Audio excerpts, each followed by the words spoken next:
Hello again. This talk is about one of the most exciting periods of modern art between 1960 and the 1980s. I'll be giving one or two examples of each of the many different forms of art that proliferated in this period. But before I start that, I'd first like to talk about a change in philosophy that took place at this time, known as postmodernism. Now, in the past, all societies have had a worldview that brings certainty and absolute truth. Typically, it's been wrapped up in some form of religious or mythological belief system.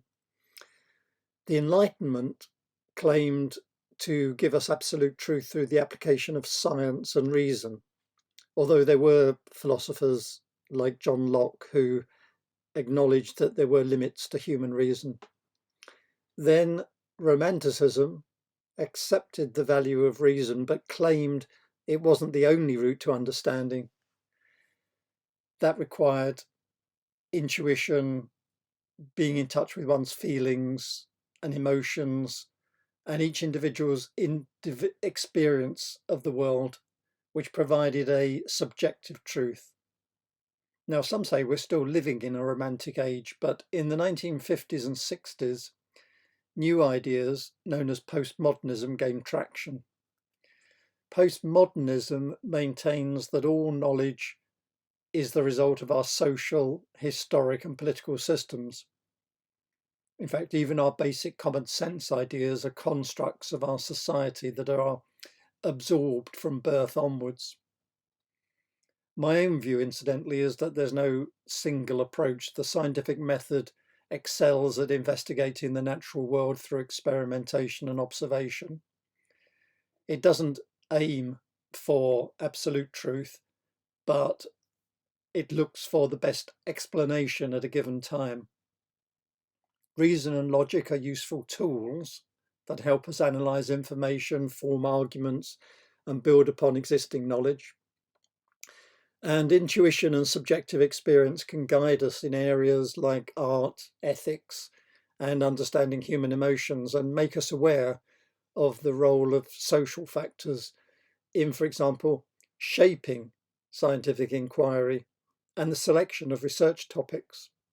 So all three, the scientific method, logic and reason, and intuition and subjective experience, inform each other and enable us to evolve and change. So how did postmodernism inform art in the 60s and 70s? Let's start with this iconic album cover from Sgt. Pepper's Lonely Hearts Club Band. Designed by the pop artists Peter Blake and Jan Hayworth from an ink drawing by Paul McCartney. The front cover is a collage. You can see on the left the Beatles in suits, and in the centre in costume as Sgt. Pepper's Lonely Hearts Club Band, and they're standing with a group of life-sized cardboard cutouts of famous people. And there's all sorts of people there. The group includes singers like Bob Dylan at the back right, the film stars Marlon Brando, Tony Curtis, Marlene Dietrich, Marilyn Monroe. There's artists Aubrey Beardsley, the boxer Sonny Liston, comedians Stan Laurel and Oliver Hardy, and writers H.G. Wells, Oscar Wilde, Lewis Carroll, and Dylan Thomas. So what's it all about? What is pop art? Pop art challenged traditional fine art by including imagery from popular and mass culture, as we see here, from mass-produced objects, comic books, advertising, and it embraced the banal and the kitsch. It used irony and parody. Basically, it challenged all the preconceived notions about what art should be, and it widened the possibilities for artists. Now, it developed separately in the US and the UK. In the US, it was partly a reaction against abstract expressionism. But in the UK, it was more of an, excuse me, an academic movement involving discussion groups and some deep thought about the US pop culture and social change as seen in the UK from afar.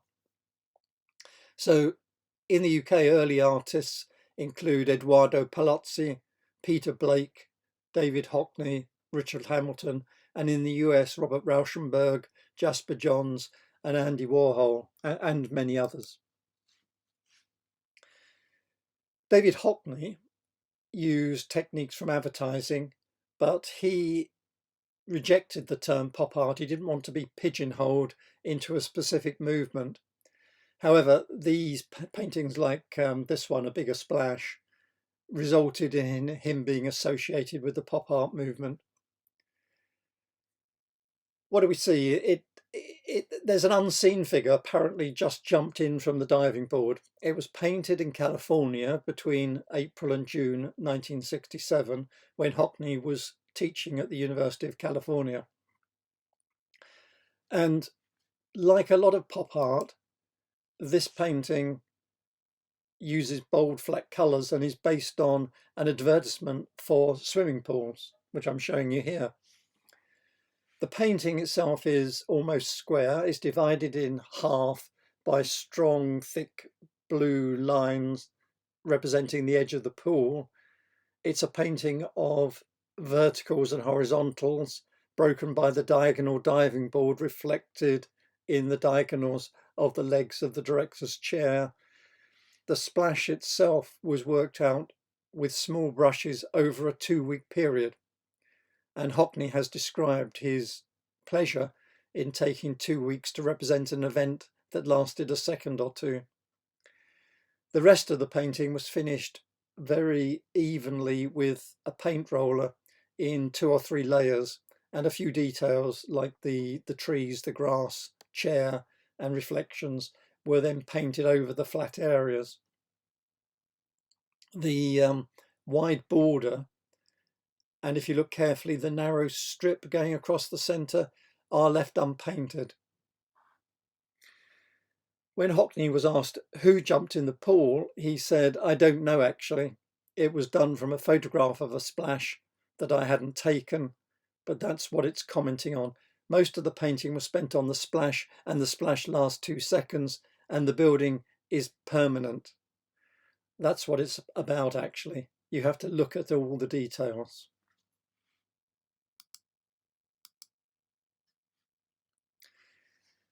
This is the first work of pop art in the UK to achieve a form of iconic status. It's called Just What Is It That Makes Today's Homes So Different, So Appealing? It was created for the catalogue and posters produced for the groundbreaking exhibition called This Is Tomorrow, took place in 1956. There's been a bit of a dispute as Hamilton collaborated with John McHale, and his son claimed his father was the true creator of the work, although John McHale never contested the authorship during his lifetime. The images themselves are mostly from American magazines, and the title is taken from the copy in one of the adverts. The Bodybuilder, for example, is a magazine called Tomorrow's Man. The Staircase is from an advertisement for the Hoover constellation, shown at the bottom. The television is another advertisement, and the Earth on the Ceiling is from Life magazine. Oh, and the cinema outside is showing the 1927 premiere of The Jazz Singer with Al Jolson. Frank Bowling is a contemporary of Hockney, and his early work was influenced by Francis Bacon. The rest of the scene combines contemporary interior design with fashionable art, such as that of the op artist Victor Vasarely. bottom left. The staircase is one of those at the Royal College of Art, and when he painted this, Bowling was an aspiring young artist, and he shows himself at the top of the stairs and again arriving at the bottom. So a conflicted figure caught between two worlds. Despite his early success, he had reason to feel excluded, and this work could be seen as an expression of his frustration, although he did become a Royal Academician in 2005, a senior Royal Academician in 2011, and was knighted in 2020 for services to art. It was at the Royal College of Art, incidentally, which he won a scholarship to attend, where he met David Hockney and Alan Jones. This is Alan Jones. A controversial piece. In 1969, he produced 3 female figures, each slightly larger than life-sized, called Hat Stand, Table, and Chair. And he was commenting on the way women are treated as objects, but many people at the time took it as demeaning women. That's the problem with irony. It was produced at the same time as what's called the second wave feminism. The first wave, of course, was female suffrage, and the second wave was a radical call for fundamental social and cultural change, so that women would be treated as equal to men in all circumstances. At one level, of course, this work was seen at the time by many people as presenting women as sex objects.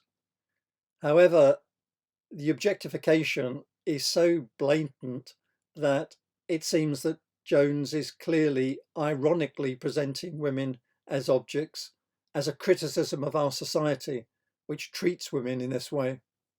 In fact, he said, women are not the object, they are the subject. Sculpture is the object. He created sculptural objects to comment on women's place in society. He's also said, I am a feminist, and they're not so much about representing women, but the experience of women. Over in the US, we have Jasper Johns. This is perhaps his best known work, called Flag, produced in 1954-55, when he was just 25, and about 2 years after he'd left the army. He painted it using encaustic, that is hot wax mixed with pigment, painted over scraps of newspaper. By the way, in case you're wondering, when he produced it, there were only 48 states instead of 50, as Hawaii and Alaska weren't part of the United States until 1959. It's an everyday object, but one, of course, fraught with meaning, raising the question of, was he being patriotic during the Cold War, or was he criticizing America's entry into the Vietnam War in 1954? In fact, is it the American flag, or is it a painting of the flag?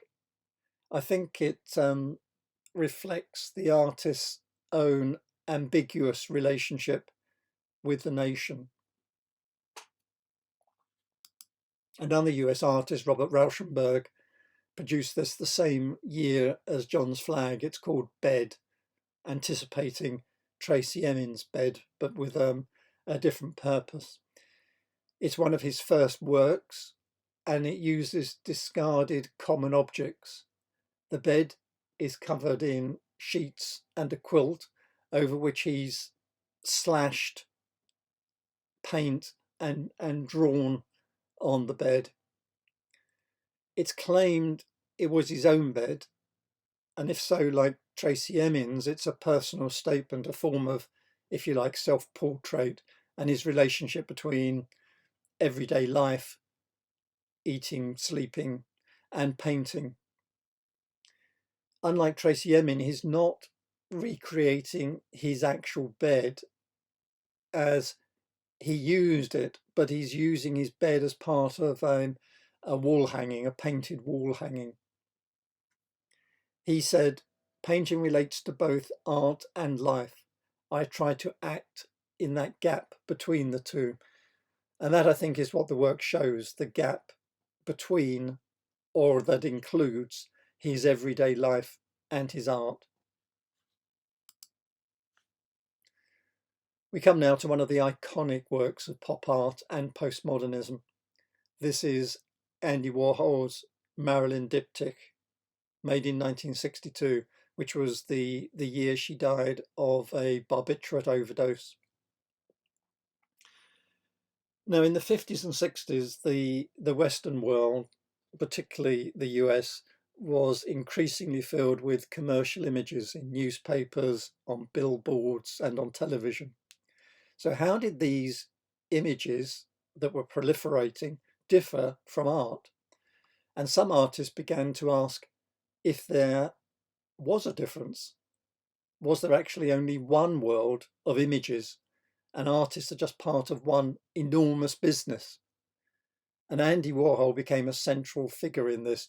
He was a commercial artist, and he used commercial artists to create his art. On the left here, we see 25 images of Marilyn Monroe in garish colours, 25 on the right in black and white. They're silkscreen prints. They're based on a still from the film Niagara, which was made in 1953. And although they initially look all the same, they're all slightly different, as Warhol hand printed the images and changed the registration of each colour slightly on each image. On the right panel, as you can see, he's blurred and faded the images, suggesting the star's death. And the contrast between the bright colours and the monochrome also suggests life and death, and the title, Diptych, suggests a religious altarpiece in two parts. Or in other words, it could be seen as a secular altar to the popular star Marilyn Monroe. So what he's done is he's taken an image from the commercial world and manipulated it to create something with another level of meaning. Or is it all, as Warhol himself thought, just different forms of doing business? I guess it's both. Warhol's use of repetition and appropriation of a celebrity image reflects a key aspect of postmodern art. It's skepticism towards traditional notions of originality and artistic genius. It also blurs the line between high and low culture by elevating a mass-produced image of a Hollywood star to the status of fine art. As I said, postmodernism as a philosophy maintains that all our interpretations of the world are subjective. Each one of us creates the world we inhabit based on our genetic makeup and our personal experience, which in turn are determined by the culture we grew up in. Therefore, it challenges all ideologies and all universal truths, and emphasizes the fragmented nature of reality and the existence of multiple perspectives, particularly those of marginalized groups. It celebrates, therefore, diversity and questions all authority and draws attention to the constructed nature of the world. Just one more Andy Warhol work, Electric Chair, produced in 1963-64, which were important years for Warhol. His art at this time became darker and associated with violence and death. John F. Kennedy was assassinated on the 22nd of November 1963, and it was the year of the race riots in Birmingham, Alabama. What we see here is an electric chair. We see the leather straps, a cable curling away in front of the chair. The screen print, this print was made in 1964 in his factory studio.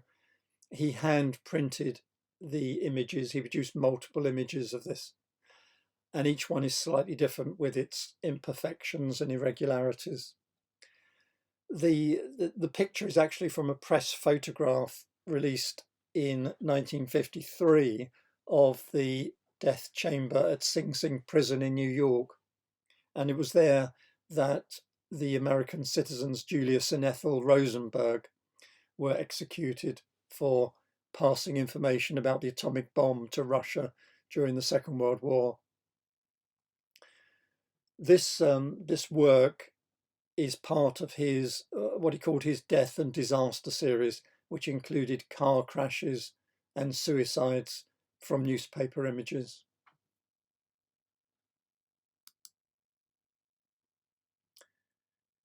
This is a seminal piece in the history of British art.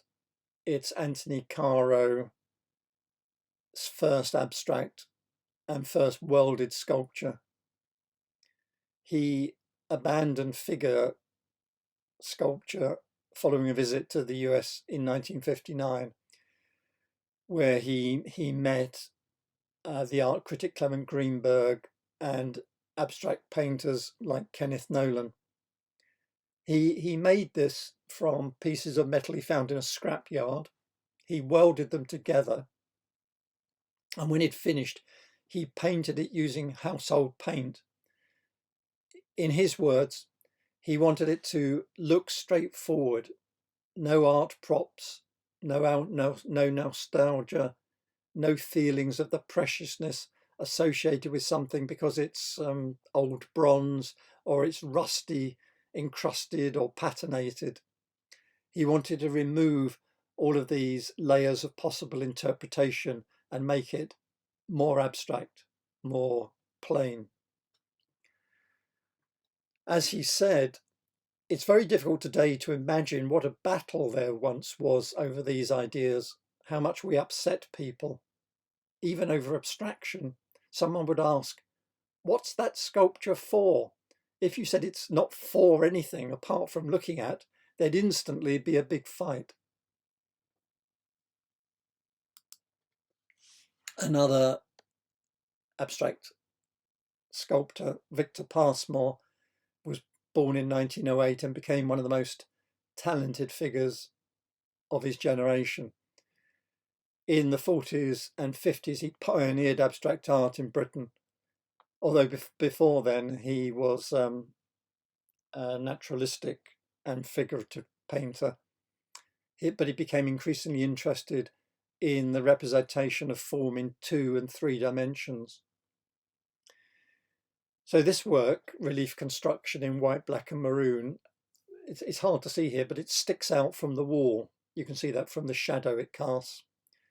He explained that he worked in relief because abstract work stresses its own status. And he said, in representational art, the spectator is confined to a point which is always at a distance from the object. In abstract form, he must handle, feel, move around and get into the work if he or she is to fully appreciate the intentions of the artist. So from 47 onwards, he pioneered abstract art. He was influenced by Ben Nicholson, who was an abstract artist in the 1930s. Herbert Reed, the art critic, described his new style as the most revolutionary event in post-war British art. He represented Britain at the 1961 Venice Biennale, and he became a trustee at the Tate.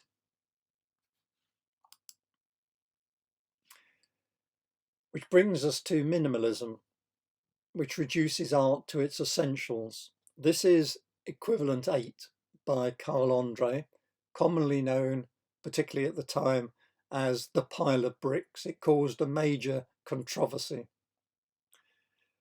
It consists of 120 sand lime fire bricks arranged in 2 6x10 layers. The idea actually came to him when he was sitting in a canoe on a still lake in New Hampshire, and he was inspired by the flatness of the water and he wanted to use bricks to simulate it. And it's called equivalent 8 because it was originally part of 8 different configurations of 120 bricks arranged on the floor of a single gallery space. And he chose 120 as the number divides by 2 and 3, 4, 5, 6, 8, 10, 15, 20, 30, and 60. And these mathematical divisors are the basis of the 8 configurations he chose. All of them, he has double layer of bricks to give it volume. And therefore, this single configuration at the Tate loses a lot of the point of the work. It loses the interaction between the original 8 different configurations and the resulting complexity and resonance between them that draws attention to the mathematical ratios that he's bringing out. So with just seeing equivalent 8, we are left with a work that simply draws attention to itself through its simplicity. He couldn't find any buyers for the original work. Originally, it was made using bluish white bricks, and he returned most of the bricks. But later, he wanted to recreate the work in 1969. He went to the same brickworks, but found they'd closed. So he recreated the work using these sand-coloured bricks you see here.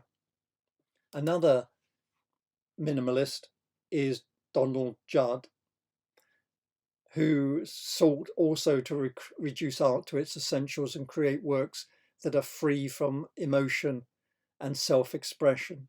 This is called Untitled. It doesn't even have a title. And Donald Judd began making stacks, as he called them, like this in the 1960s. They were produced by a factory, Bernstein Brothers in New York, in order to obtain the perfect industrial finish. By the way, the white mark on the second one down is just a reflection. It's not part of the work. So Judd designed the work, but he didn't produce it. So he has removed himself from the creation of or the production of the work, and therefore remove the association between the artist and skill in production. Minimalists reject the idea that art should imitate something else or even reflect an emotion or the artist's skill. It's made of galvanized steel with aluminium reinforcements and inset blue perspex panels at the front. He made them in 2 sizes. This is an example of the larger size, and each stack is made of at least 10 boxes, as here, and the space between each unit and between the bottom unit and the floor is equal to the height of the unit. It's 9 inches. It was one of the box was one of Judd's favourite forms because he felt it was neutral, had no symbolic meaning, and he described the benefit of sculpture over painting as it removes the problems of illusionism and the attempts painters have to engage in to create the illusion of 3-dimensional space. He's just using or creating something that takes up 3-dimensional space. So he doesn't have to create an illusion. He described it as the simple expression of a complex thought. It has been compared with the painter Piet Mondrian's work, but unlike Mondrian, Judd never sought out to explore the spiritual or the metaphysical. It is what it is. The object, its position, form, colour, and relationship to the environment is all that he intends. We come to conceptual art, which is about the idea embodied in the work, not the work itself or the way it's produced or presented, simply the idea in the mind of the artist. Now, conceptual art questions objective reality in the sense that all opinions, comments, and descriptions are subjective. So there's no absolute truth, no fixed ideas. All notions of a fixed human nature or of progress are rejected. Take this work. It is called One and Three Chairs, and it deconstructs the idea of a chair. So it makes us start to think, what is a chair? Well, there's three approaches to that question here. There's a chair, there's a photograph of a chair, possibly the same chair, and a dictionary definition of a chair. All words establish their meaning through the role they play with respect to other words. And postmodern philosophy believes that words don't refer to or point to anything outside of our linguistic system, such as physical objects or feelings or ideas or sense data. Meaning is therefore never present, but only created with respect to other words. So a concept is understood by reference to the other words associated with it. Like here, a chair is defined in terms of a seat. But many words are also defined with respect to their opposite: male, female, normal, abnormal, being, nothingness. Each word, therefore, acquires its meaning by relationship with other words, and the postmodernist deconstructs meaning by untangling these associations between words and other words. Now, a chair may be a fairly tame word, but what about identity, personal identity? This is Gillian Waring's self-portrait as my sister Jane Waring. Now, Waring's photographs explore how public and private identities of ordinary people are self-fashioned and documented. And in her portraits and self-portraits, she blurs the line between reality and fiction. So in this work, which is part of a series which includes her mother, her uncle, her father, she reconstructs from old family snapshots the appearance of other members of her family, and she, with the help of Madame Tussauds, created silicon masks. So by putting on that, this is her, Gillian, putting on a silicon mask of her sister Jane, so she is metaphorically seizing her sister's identity, and she's wearing a dress her sister wore in the 1980s. The only bits of Gillian wearing that you can see are her eyes and teeth. Now, worth mentioning, the silicon masks took 4 months to make, and once worn, they deteriorate, so can only be worn once. So the work and this final photograph are therefore an unrepeatable performance. So it is a performance as well, and we'll return to performance art later. But before we do, in the 1960s, in fact in 1964, Time magazine coined the word op art to describe a form of abstract art that uses optical illusions. There are other works that predate Bridget Riley's work. For example, you could, I guess, classify this work by Victor Vasarely, Zebras, from 1938. It's made up of black and white stripes, but it does include naturalistic object zebras which can be seen, whereas Bridget Riley's work is purely abstract, and her early work was black and white. I think Bridget Riley is the undoubted champion of op art, and she's dedicated her life's work to op art. This is a 1967 work called Cataract 3. Incidentally, she won a place at Goldsmiths College because of her skill at figure painting, but she soon rejected the direct depiction of people, which she said, I had loved and enjoyed in order to find out about this new world of op art. And she began painting in this semi-impressionistic style, or she was, I should say, when she was figure painting in a semi-impressionistic style before then. And in the 1960s, she started painting op art and exploring the potential of optical phenomena. Later, she added colour. She was the first woman to win the International Prize for Painting at the 1968 Venice Biennale. And she said at the time, the only way anyone can enter my painting is by looking. There's no theory in them. They're very habit-ridden public. And I'm not blaming them. They want something that looks like a painting. Here's something that looks like a painting, or even beyond a painting, Richard Estes.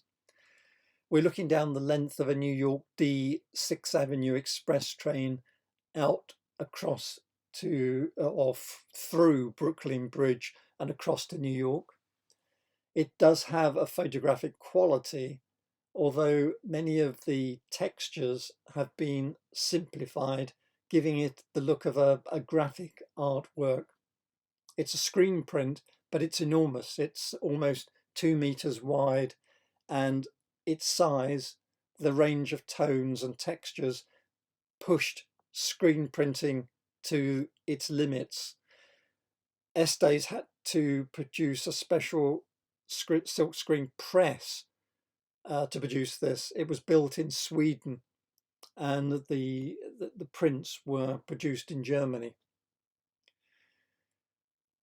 The size, the complexity, and the form it takes, the textures, turn an everyday commuter's view going into work one day into this dramatic vision, which, like all good art, seems to seek or demand even an explanation.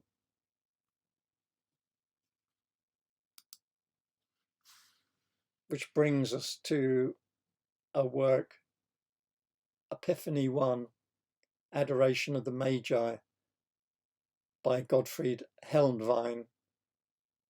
It's he's an Austrian artist. This was, and I guess still is, a controversial work shown in photographic detail. It's in oil and acrylic. It's not a photograph. It shows a modern day Virgin Mary holding a Christ child with the face of Adolf Hitler. She's surrounded by 5 Waffen SS officers who look on respectfully.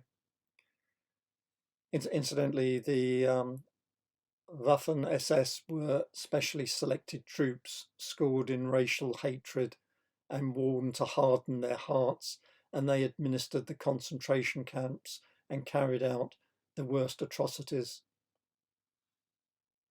Helnwein grew up at a time when Austria was refusing to accept its part in the Nazi atrocities, and there were posters saying, for example, forget the past, look ahead to the future, and he refused.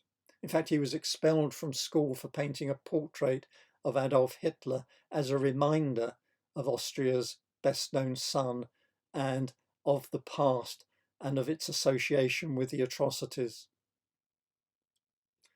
He's painting this in photographic detail to add to the realism, and there are many examples of hyperrealism that are simply to show the skill of the artist.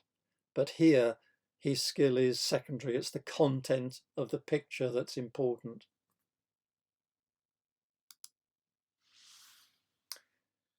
We move on to Feminist Art. This is The Dinner Party by Judy Chicago, made in 1979. It was her first large-scale installation on a feminist topic.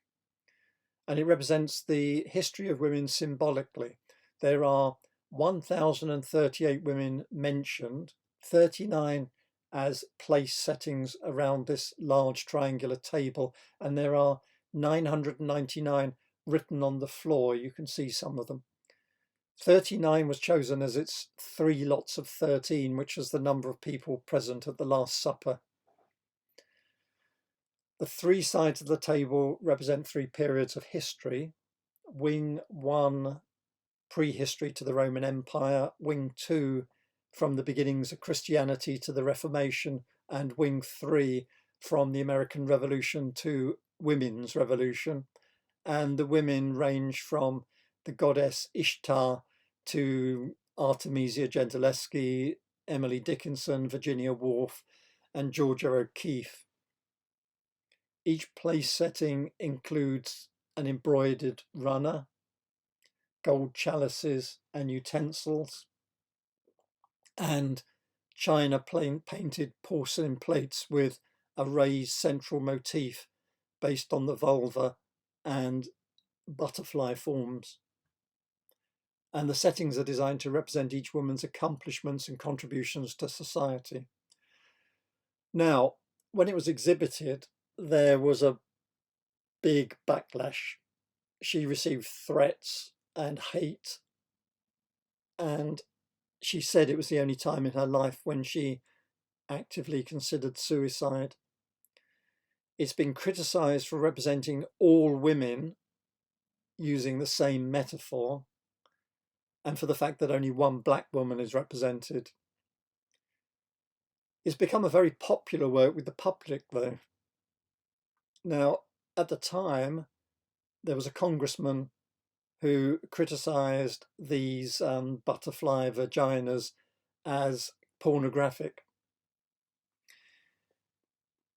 I have mixed feelings about it. I'll give the artist Cornelia Parker one last word on this piece. She said, meaning all women, we're all reduced to vaginas, which is a bit depressing. It's almost like the biggest piece of victim art you've ever seen.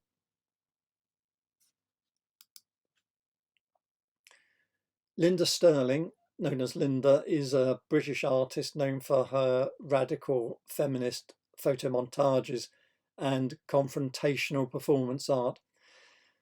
She uses collages based on cropped women's bodies and household objects as a way of examining the stereotypical media representations of women in consumer culture.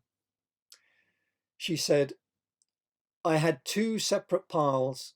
One you might call women's magazines, fashion, romance, then a pile of men's mags, cars, DIY, pornography, which again was women, but another side. I wanted to mate the G-plan kitchens with the pornography to see what strange breed came out. She produced a series of collages between 1976 and 78, and she was subverting the standard fashion magazine pose of the twisted body to emphasize the hips and breasts by replacing the arm with a picture of an electric carpet sweeper aimed at a carpet on the ceiling. The cleaner has become a surrogate head with large eyes and mouth, and an Olympus camera replaces the dressing table mirror, and the eyes are looking flirtatiously towards it. There's a portable transistor radio which appears to be coming out of the double bed.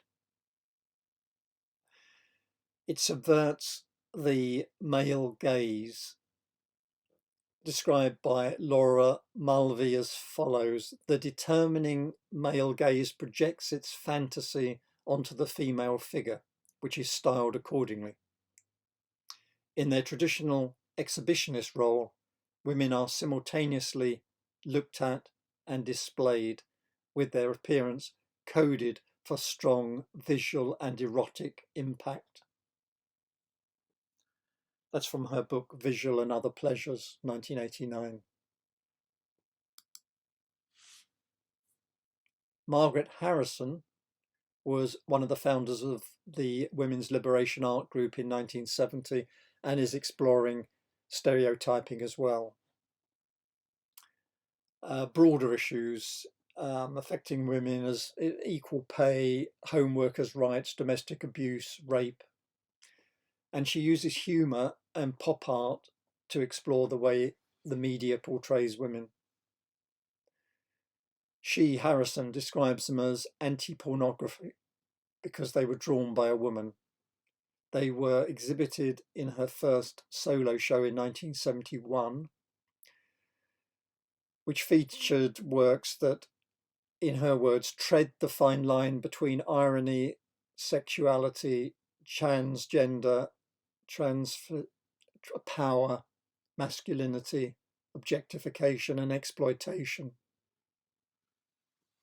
And it was closed down after only one day by the police, who felt its content were too controversial for exposure to the public.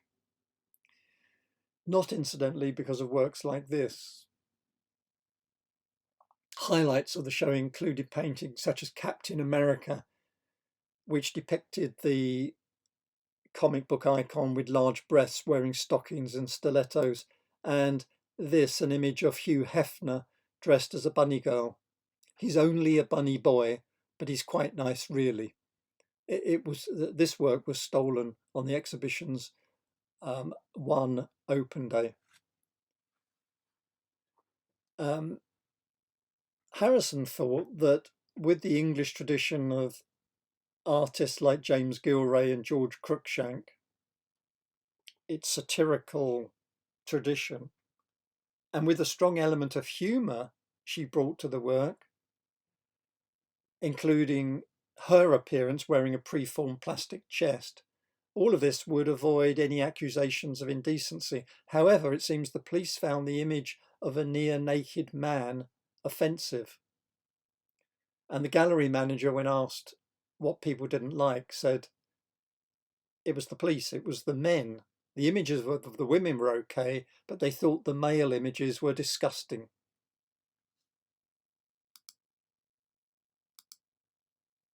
Which brings us on to performance art, and this is one of the most famous works of performance art, called Rhythm Zero by the Serbian artist Marina Abramovich.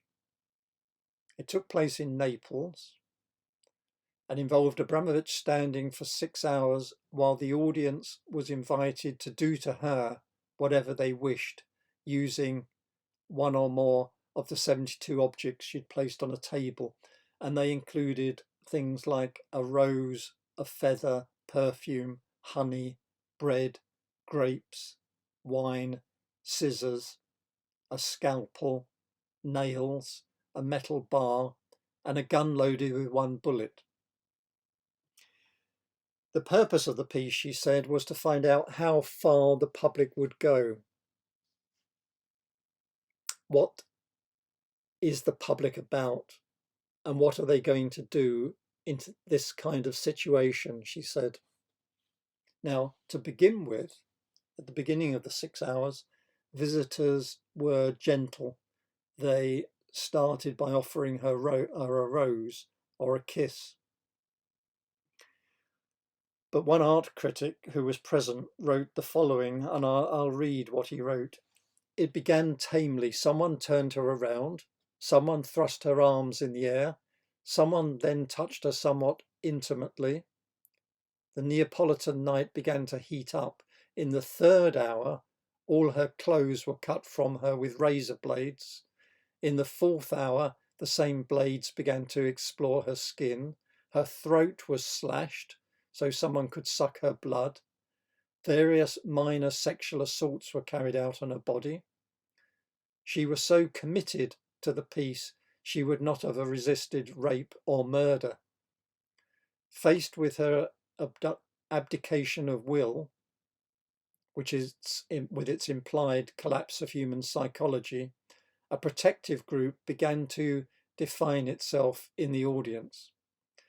When a loaded gun was thrust into Marina's hand and her own figure was being worked around the trigger, a fight broke out between the audience factions.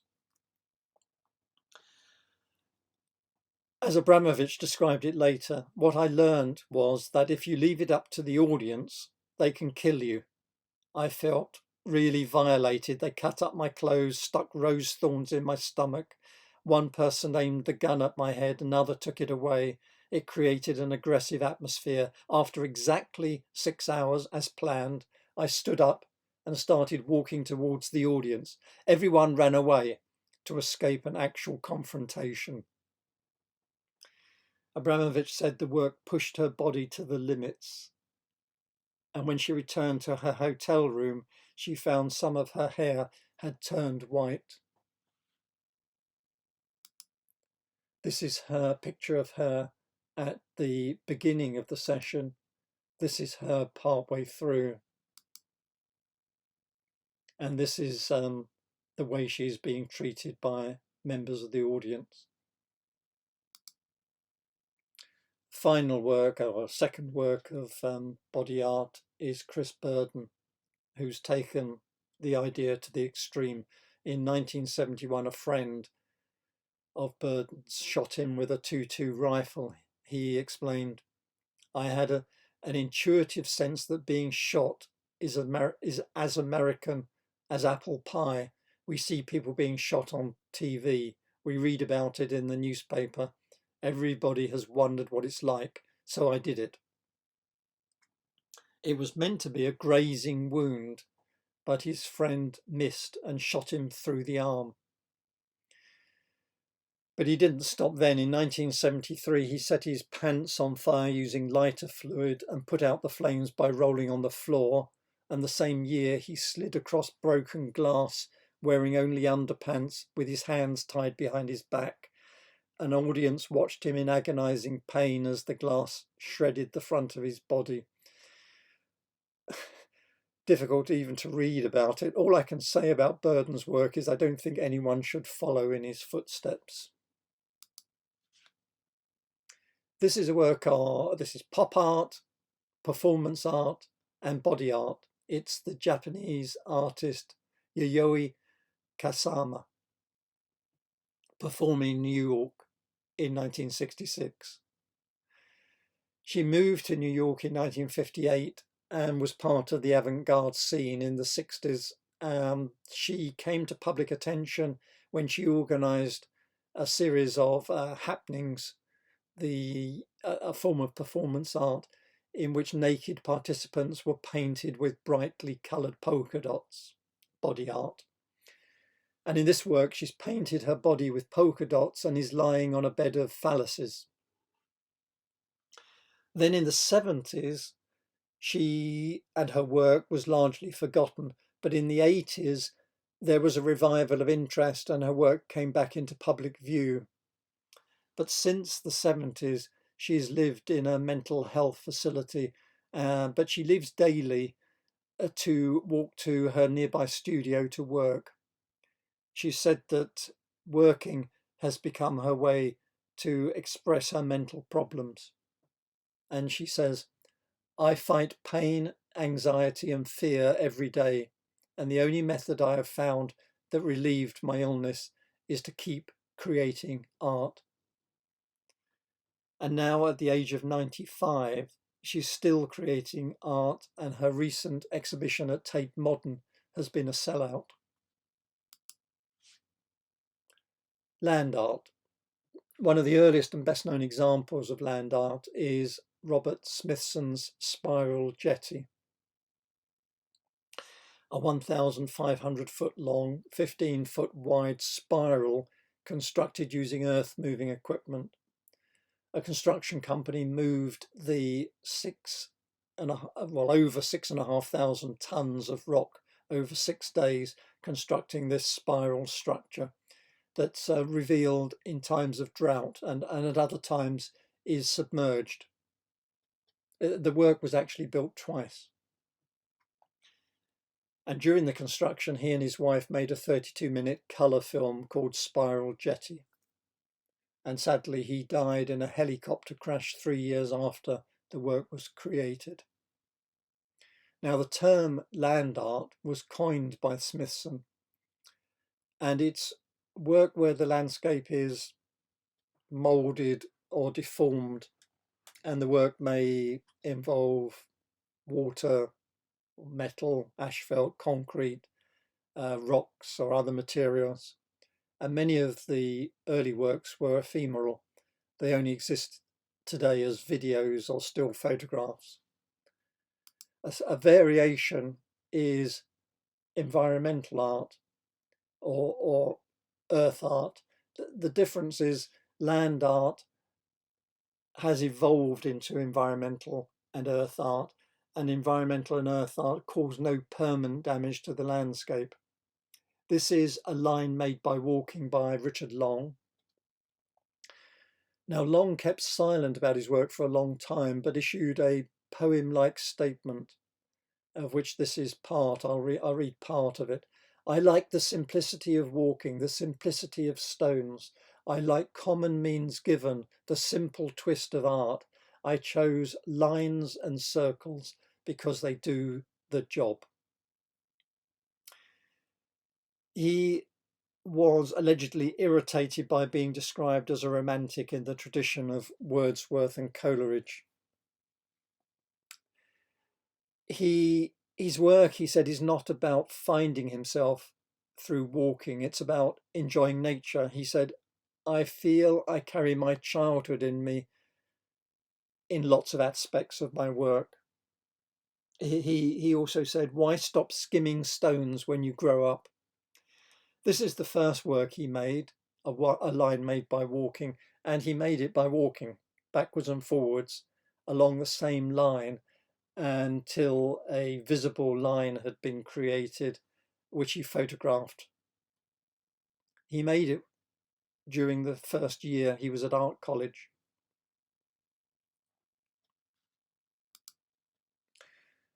Installation art. This is Lightning with Stag in its Glare by Joseph Beuys. The title, I think, it's in the Tate, and the title suggests that we should look for a realistic stag, one with antlers and a bolt of lightning. However, objects were not important to Beuys.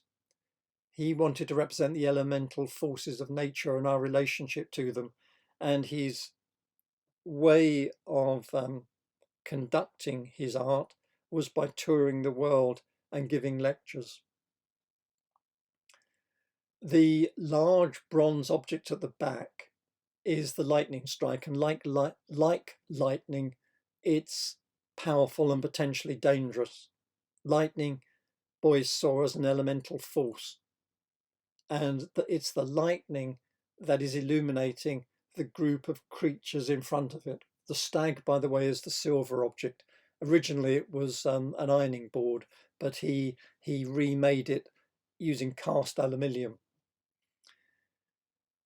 And since childhood, why a stag? Beuys has been interested since he was a child in European folklore, in which certain animals are endowed with mystical powers, and the stag is particularly significant for him because he sees it as a spiritual guide in times of distress and danger. The cart you see at the back represents a humble goat, one of the first animals to be domesticated. The lumps of bronze on the floor, originally clay, are primordial, blind, worm-like creatures. The box on top of the tripod with a small, well, you can't see it, but on top it's got a small compass mounted on it. It's called Boothia Felix.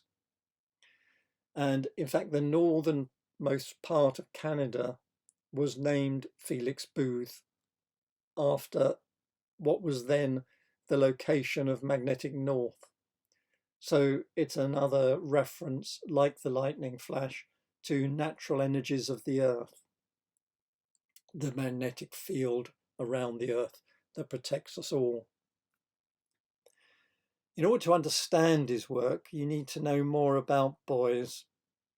He said, everybody is an artist. What he meant by that was he believed that the way we choose to live our lives, the everyday decisions we make, are our artistic statement. And he felt that all art is intrinsically revolutionary. And he wrote, the revolution is us. In other words, the decisions we make, the way we choose to live our lives, what we do, what we don't do, is our revolution.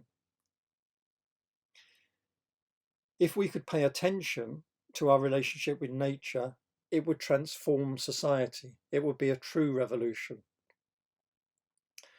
Our lives all depend upon vast forces of nature and are completely outside of our control.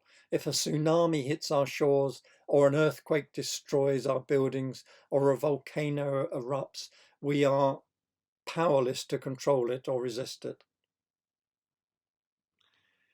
Beuys is now regarded as one of the most influential artists of the second half of the 20th century. He was one of the founders of the Green Party in Germany, and his life was spent teaching us to appreciate the interconnectedness between all life forms and to create a path towards an ecologically sustainable future.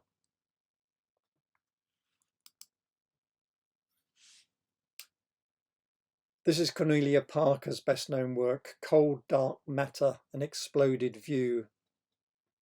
It's, or was, a garden shed that was blown apart at the Banbury Army School of Ammunition under the direction of Cornelia Parker. Afterwards, she and volunteers picked up all the pieces, and she meticulously suspended them as if in flight.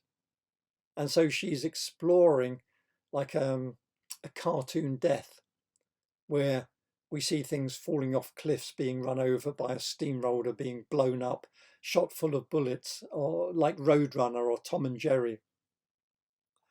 She said, the garden shed came about because I was trying to find something universal and archetypical that we all identified with, that was familiar to us. It's not the house, but it's this kind of attic-y private place at the bottom of the garden, which we put all our leftover stuff in. And so it seems like a depository rather than the place you live. And she said the point of suspending it is to rob it of its pathos. After it was blown up and all the objects were lying on the floor, all very distressed, they had pathos. And somehow putting it back in the air where they were a little while before, it sort of reanimates them. Another work of installation art by Rachel Whiteread involves this three-dimensional work. And installation art is often site-specific and designed to transform our perception of the space. Generally, it takes place in interior spaces, in large galleries. And when it's outside like this, it could also be called public art or intervention art. The boundaries of all these terms overlap. Whiteread became the first woman to win the Turner Prize for this work, House, in 1993. What it is, it's a concrete cast of the inside of a Victorian terrace house, which was then, so it was filled or sprayed inside with concrete, which was allowed to dry, and then the house around the concrete was taken down and removed. So house symbolizes the people who formerly lived there prior to the gentrification of the area. She is well known as a sculptor who creates casts of the spaces inside, around, and under things, everyday objects like baths and sinks and chairs. This piece was actually demolished by the local council shortly after it was created. Can art change the world? A pragmatic artist like Whiteread once said, "I don't think art changes the world in terms of stopping people dying of AIDS or of starvation or being homeless, but for an individual, it can enhance daily life, reflect our times, and in that sense, change the way you think and are."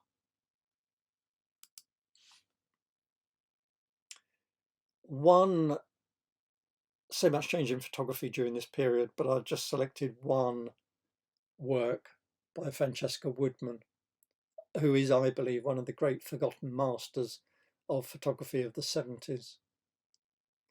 When she was 19 and still a student at Rhode Island School of Design, she went on a trip to Rome and one day bought some live eels from the market in the Piazza Vittorio. She took them back to her apartment and went on to create one of the most striking set of images of her short career. Sadly, she committed suicide at the age of 22. Of all the artists we've seen, this is one artist I recommend you look up online to find out more. I believe her work has a subtlety, originality, and power few artists achieve. TV Buddha, Nam Jam Pak,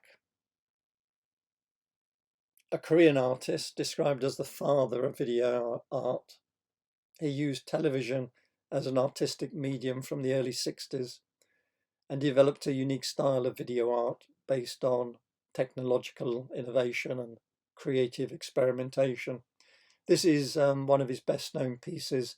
It's in the Tate, and it centers on an 18th century sculpture of a brass Buddha placed in front of a video camera that records the statue and displays its reflection on a futuristic, sleek white television screen, or perhaps I should say in 1974, a futuristic looking television screen.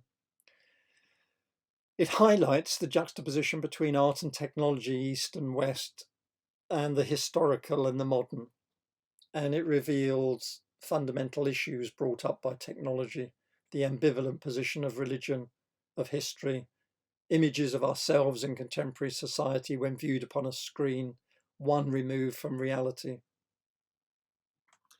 Or more theoretically, as the media philosopher Marshall McLuhan said, it is the continuous embrace of our own technology in daily use that puts us in the narcissist role of subliminal awareness and the numbness in relation to these images of ourself.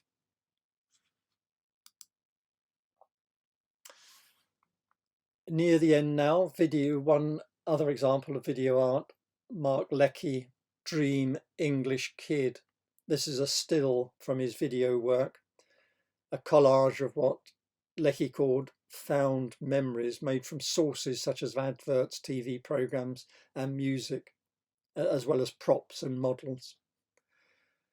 He made the film after he found a recording on YouTube of a Joy Division concert he attended as a teenager, and he realized that many of our personal memories can now be found online.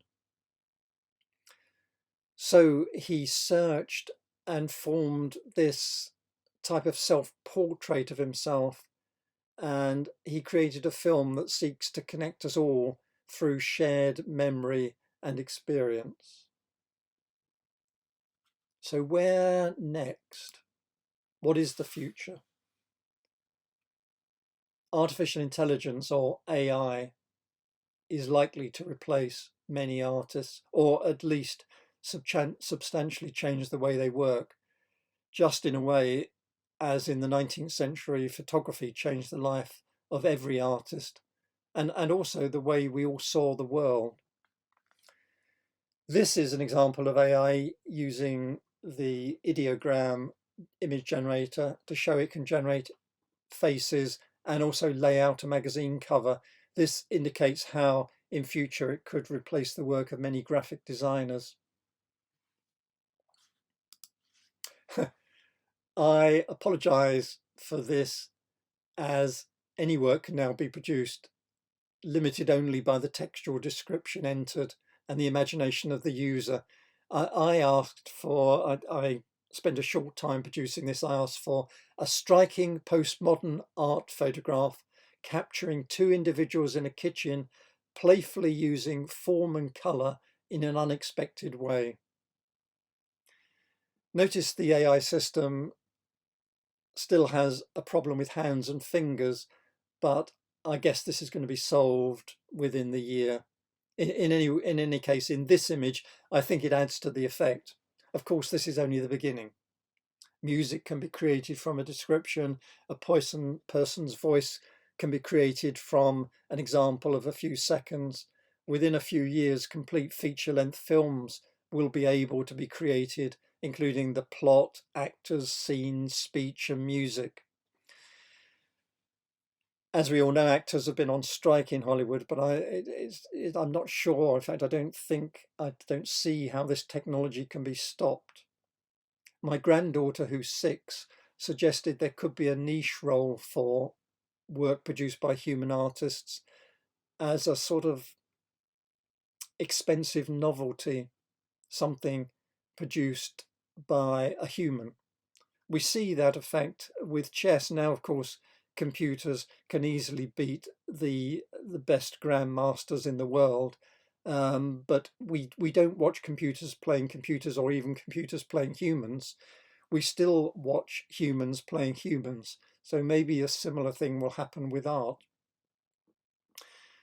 In the 19th century, which I mentioned photography, the biggest demand for artists before the invention of photography was to produce portraits.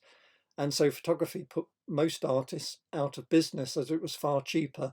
But many artists became photographers, and a few remained as society portraitists for the very wealthy.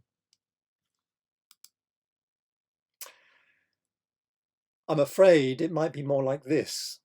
This is generated by the same AI system based on a description, not by me in this case, but by a Red Panda Man 81. Is this the future? I don't know. See you soon. Goodbye for now.